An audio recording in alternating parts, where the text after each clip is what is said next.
మన ప్రభువైన యేసుక్రీస్తు నామములో మీ అందరికీ నా హృదయపూర్వకమైన వందనాలు. ఈ దినమంతా నా ప్రభు మీకు తోడై ఉండి మిమ్మల్ని ఆశీర్వదించి దీవించి కాపాడును గాక. పరిశుద్ధ గ్రంథంలో నుండి రాజుల మొదటి గ్రంథం 2వ అధ్యాయం 3వ వాక్యాన్ని నేను చదువుతా ఉన్నాను. మీ పరిశుద్ధ గ్రంథమైన బైబిల్ తెరచి చూడండి. నీ దేవుడైన యెహోవా అప్పగించిన దానిని కాపాడి ఆయన మార్గములను అనుసరించిన ఎడల నీవు ఏ పని పూనుకొనినను ఎక్కడ తిరిగినను అన్నిటిలలో వివేకముగా నడుచుకొందువు. దావీదు తన చివరి దినాలలో తన కుమారుడైన సొలొమోను పిలిచి సొలొమోనుతో ఒక శ్రేష్టమైన మాట చెప్తున్నాడు. సొలొమోను, నీవు ఏ పని పూనుకొనినా నీవు పూనుకొనిన ప్రతి పనిలో దేవుడు నీకు తోడై ఉండి నీకు గొప్ప జయమును కలగ చేయబోతున్నారు అని జ్ఞాని అయిన సొలొమోనుతో తన తండ్రి అయిన దావీదు చెప్పినట్లుగా పరిశుద్ధ గ్రంథంలో చక్కగా రాయబడిందండి. నిజమే, సొలొమోను పూనుకొనిన ప్రతి పనిలో విజయమును చూడాలి. సొలొమోను ఆలోచిస్తున్న ప్రతి ఆలోచనలో దేవుడు ప్రతిదీ సఫలం చేయాలి. సొలొమోను కోరుకున్న ప్రతి కార్యం జరగాలి కనుకనే ఈ సొలొమోనుతో దావీదు అంటారు, నీవు పూనుకున్న ప్రతి పని సఫలము కావాలి అంటే నీవు చేయవలసినది ఏంటి అంటే నీ దేవుడైన యెహోవా ఆజ్ఞను గైకొని ఆయన మార్గాలలో నీవు నడిచిన ఎడల నీవు పూనుకొనిన ప్రతి పని సఫలపరచబడుతుంది అని దావీదు సొలొమోనుతో చెప్పారండి. ఎందుకు చెప్పారు అంటే దావీదుకు తెలుసు, దేవుని ఆజ్ఞ వినకపోతే పూనుకొనిన ఏ పని కూడా సఫలం కాదని. దావీదుకు తెలుసు, ఆయన ఆజ్ఞను వినకుండా ఆయన మార్గాలలో నడిపించబడకుండా ఒకవేళ రాజ్య పరిపాలన చేస్తున్నా, రాజ్యములో న్యాయము తీర్చాలని ఆలోచన చేస్తున్నా, యుద్ధ రంగములో చేరి యుద్ధములో జయము పొందాలని ఆలోచన కలుగుతున్నా ఏ పని కూడా సఫలము కాదని దావీదుకు తెలుసు. అందుకే అంటారు, నాయనా నీవు పూనుకుంటున్న ప్రతి పని సఫలం కావాలి అంటే మొదట నీవు చేయవలసినది ఏంటి అంటే నీ దేవుడైన యెహోవా మాట నీవు శ్రద్ధగా విని ఆయన మార్గములలో మాత్రమే నీవు నడవాలి. లోక సంబంధమైన మార్గాలలో నువ్వు నడవకూడదు. లోక సంబంధమైన మార్గాలలో నువ్వు నిలవకూడదు. లోక సంబంధమైన వాటిలో నువ్వు నిలిచి ఉన్నావు అనుకో, నీవు పూనుకున్న ఏ పని సఫలం కాదు. నీవు పూనుకున్న ఏ పనిలో జయమును నువ్వు చూడలేవు. నీవు పూనుకున్న ప్రతిదీ విఫలమే కానీ అపజయమే కానీ నీవు ఆనందకరంగా బ్రతకలేవు నాయన.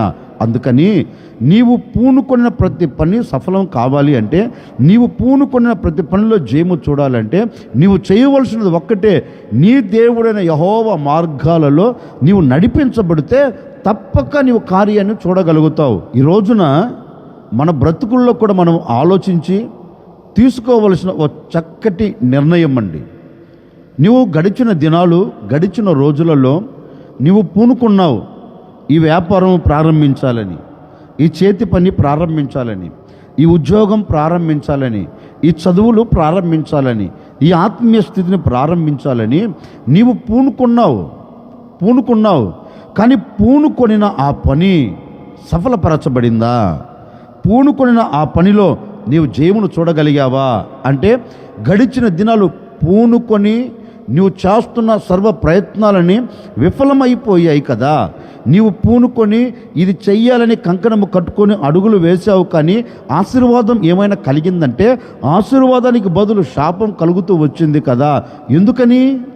నీవు పూనుకొనిన ప్రతి దానిలో ఎందుకు విఫలత చూస్తున్నావు, ఎందుకు అపజయం చూస్తున్నావు అంటే పరిశుద్ధ గ్రంథం అంటుందండి, నీవు ఆయన మార్గాలలో నడిపించబడకపోయినందువలన, ఆయన ఆజ్ఞను నీవు గైకొనకపోయినందువలన నీవు పూనుకొనిన ప్రతిదీ విఫలమే కానీ సఫలం కావట్లేదండి. అందుకే ఈ ఉదయకాల సమయంలో నువ్వు చేయవలసినది ఏంటి అంటే ఇప్పటి వరకు ఆయన మార్గాలలో నడిపించబడలేదు, ఇప్పటి వరకు ఆయన ఆజ్ఞను నువ్వు గైకొనలేదు గనుకనే అన్నీ కోల్పోతూ వస్తున్నావు. పూనుకొనిన ప్రతి దానిలో అపజయం చూస్తూ వస్తున్నావు. ఈ ఉదయకాల సమయంలో నీవు చేయవలసినది ఏంటంటే, దేని నిమిత్తం నీవు పూనుకొని ఇది జయమును చూడాలని ఆశపడుతున్నా ఈ ఉదయకాల సమయముల నుండి నా ప్రభువైన యేసుక్రీస్తు మాట నీవు శ్రద్ధగా విని, నా దేవుడైన యెహోవా మాట నువ్వు శ్రద్ధగా విని, ఆయన మార్గాలలో నువ్వు నడిచిన ఎడల, ఆయన మార్గాలలో నువ్వు నిలిచిన ఎడల, ఆయన మార్గాలలో నువ్వు వెంబడించిన ఎడల, నీవు పూనుకున్న ప్రతి పనిలో జయమును చూడబోతూ ఉన్నావు. నీవు పూనుకున్న ప్రతి పనిలో అపజయము చూడకుండా జయమునకు నాంది పలకపోతూ ఉన్నావు. అందుకే పరిశుద్ధ గ్రంథములో ఒక రాజును గురించి ఒక చక్కని శ్రేష్టమైన మాట రాయబడిన మాట ఏంటంటే, హిజ్కియా రాజును గురించి పరిశుద్ధ గ్రంథం చెప్పకనే చెప్తుంది, తాను పూనుకొనిన సర్వ ప్రయత్నముల యందు వృద్ధి పొందెను. ఎందుకని హిజ్కియా రాజు తాను పూనుకొనిన సర్వ ప్రయత్నాలలో ఎందుకు అతడు వృద్ధి పొందుతూ వచ్చాడు? ఎందుకు అతడు దీవెనకరంగా మలచబడుతూ వచ్చాడు? ఏది పూనుకొనినా సఫలం కలుగుతుంది, ఏది పూనుకొనినా జయమును చూస్తున్నాడు, ఏది పూనుకొనినా అభివృద్ధిని చూస్తున్నాడు. శాపమును మాత్రం చూడట్లేదండి, అపజయమును మాత్రం చూడట్లేదండి, అవమానం మాత్రం అతనికి కలగట్లేదండి. ఎందుకని హిజ్కియా రాజు నీవు పూనుకొనిన ప్రతి పనిని దేవుడు సఫలం చేస్తున్నాడు అంటే, ఆ రాజు ఒకటే అంటాడండి, ఏమి లేదండి, నేను నా దేవుని మార్గాలలో నేను నడిపించబడుతున్నాను. అందుకే అతనికి కష్టం కలిగినప్పుడు, అతనికి మరణం సమీపించినప్పుడు దేవుని సన్నిధిలోనికి వెళ్ళి ఒక చిన్న ప్రార్థన చేస్తాడు. అయ్యా, నేను నీ సన్నిధిలో ఎంత యథార్థంగా ఎంత న్యాయంగా బ్రతికానో నేను నీకు తెలియదా? చూడండి, ఒక రాజు దేవుని సన్నిధిలోనికి వెళ్ళి దేవునితో చెప్తున్నాడు, నేను ఎంత యథార్థంగా బ్రతికానో నీకు తెలియదా? నేను నడిచిన మార్గం ఏంటో నీకు తెలియదా? నేను ఏ మార్గాలు నడిపించబడుతున్నా నీవు చూడలేదా? మరి నన్ను జ్ఞాపకం చేసుకో. రాజు చెప్పగలుగుతున్నాడు దేవునితో రాజు అడగగలుగుతున్నాడు, నా యథార్థతను చూడు, నేను ఎంత నీతిగా ఎంత న్యాయంగా బ్రతికానో నీకు తెలియదా అంటాడండి. అందుకే అతడు పూనుకొనిన ప్రతి పనిని దేవుడు వృద్ధి చేస్తూ వచ్చాడు. ఎందుకని అంటే, దేవుని ఆజ్ఞను విడిచి తిరిగిన వాడు కాదు, దేవునిని నిరాకరించిన వాడు కాదు, దేవుని సన్నిధిలో యథార్థంగా బ్రతికిన వాడు. అందుకే మరొక చోట కూడా రాయబడిన మాట అంటే తెలుసండి, ఈ హిజ్కియా యెహోవాను హత్తుకొని ఆయన ఆజ్ఞలను అనుసరించుచు ఆయనను వెంబడించుటలో వెనుక తీయలేదంటండి. హిజ్కియా రాజు గురించి లేఖనం అంటుంది, యెహోవాను హత్తుకొని దేవుడిచ్చిన ఆజ్ఞను తూచ తప్పకుండా పాటిస్తూ దేవునిని మాత్రమే వెంబడిస్తున్నాడంటండి. దేవుడు వెళుతున్న మార్గములలోనే ఇతడు కూడా నడుస్తున్నాడంట. లేఖనం అంటుంది, అతడు వెళ్ళిన చోట ప్రతి చోట జయము పొందుతూ వచ్చాడు.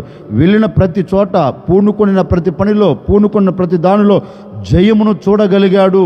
ఎందుకని అంటే, ఆజ్ఞను వెంబడించుటలో, దేవుని మార్గాలలో నడిపించబడుటలో వెనుతిరగలేదంటండి. దేవుణ్ణి చూస్తూ నడిపించబడుతున్నాడు. అందుకే అతడు పూనుకొనిన ప్రతి పనిలో జయమును చూడగలిగాడు. నిజమే కదండి. మరి ఈ రోజున మనం ఎందుకు అపజయమును చూస్తున్నాం?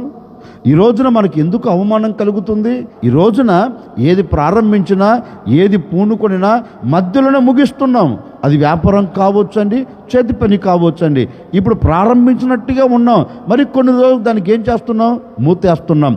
ఎందుకని అంటే, నీవు దేవునిని వెంబడించకుండా ప్రారంభించావు, దేవుని ఆజ్ఞలలో నిలబడకుండా నువ్వు ప్రారంభించావు, దేవుని చిత్తంలో నువ్వు లేకుండా ప్రారంభించావు. గనుకనే ప్రారంభించినది, పూనుకొనినది విఫలమైపోయింది, కానీ సఫలత కలగట్లేదండి. ఈ రోజున ఓ చిన్న ప్రార్థన చేసుకో, ప్రభువా, నేను పూనుకొనిన ప్రతి పని సఫలం కావాలయ్యా, సఫలమగునట్లుగా ఈ దినము నుండి నీ మార్గాలలో నేను నిలబడుతాను, నీ మార్గాలలో నేను నడిపించబడుతాను, నీ చిత్తానికి నేను శిరస్సు ఉంచుతాను, నిన్ను వెంబడిస్తాను, నిన్ను హత్తుకుంటాను అని నువ్వు ప్రార్థన చేసుకొని నా ప్రభువును హత్తుకొని నా ప్రభువును వెంబడించుటలో వెనుక తీయకపోతేనండి, నీవు ఈ దినము నుండి ఏది పూనుకొనినా దానిలో నీవు జయమును చూడబోతూ ఉన్నావు.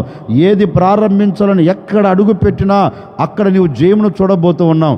ఇప్పటి వరకు నీ ఆలోచన ప్రకారం వెళ్ళావు గనుకనే, నీ సొంత నిర్ణయాలు నువ్వు తీసుకున్నావు గనుకనే, నీ ఉద్దేశ ప్రకారం నువ్వు అడుగులు వేస్తున్నావు గనుకనే అవమానానికి నీవు గురయ్యావు.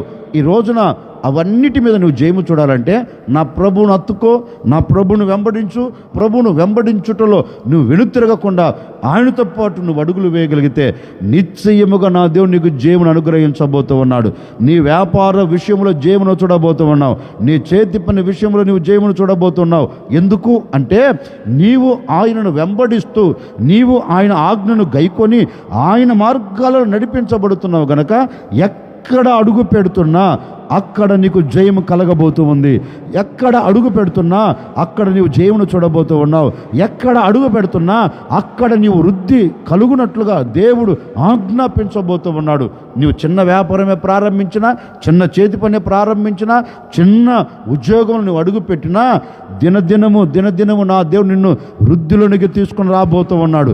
దినదినము నిన్ను ఆశీర్వాదకరంగా నిలబెట్టబోతూ ఉన్నాడు. దినదినము క్షేమకరమైన చోట నా ప్రభు నిలబెట్టి నీకు మహాఘనతను కలగ చేయబోతూ ఉన్నాడు. మహాఘనతను కలగచేసి నేను దీవెనకరమైన మార్గాలలో నా ప్రభు నిన్ను నడిపించబోతున్నాడు గనుక ఈ రోజు నుండి నీవు ఆనందకరంగా గంతులు వేయబోతూ ఉన్నావు. అందుకే దావీదు అంటాడు, సొలొమోను నీవు పూనుకొనిన ప్రతి పని సఫలం కావాలి అంటే నీవు చేయవలసినది ఒక్కటే, దేవుని మార్గాలలో నువ్వు నడిపించబడితే, ఆయన ఆజ్ఞను గైకొని ఆయన వెంబడిస్తే నీవు పూనుకొన్న ప్రతి దానిలో నీవు జయమును చూస్తావండి. నేను కూడా మీతో చెప్తున్నాను, ఈ దినము నుండి మీరు ఏది పూనుకొనినా, ఈ దినము నుండి ఏది పూనుకొని ప్రారంభించాలని ఆలోచన చేస్తున్నా, ఈ దినము నుండి మీరు పూనుకొనిన ప్రతి పనిలో నా దేవుడు తోడై ఉండబోతూ ఉన్నాడు.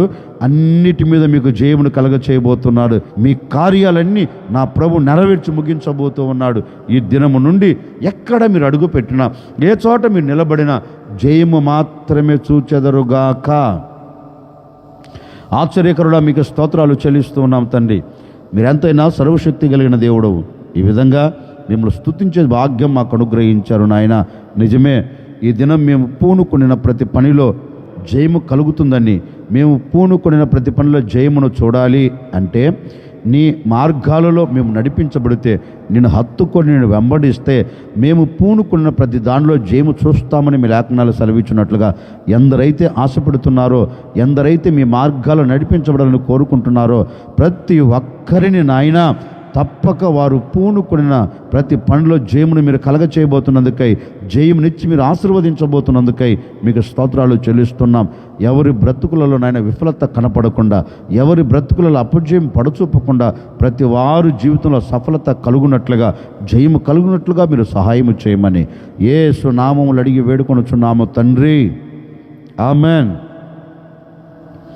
ఈ దినమంతా నా ప్రభు మీకు తోడై ఉండి మీరు పూనుకొనిన ప్రతి దానిలో నా దేవుడు మీకు జయమిచ్చి నడిపించునుగాక.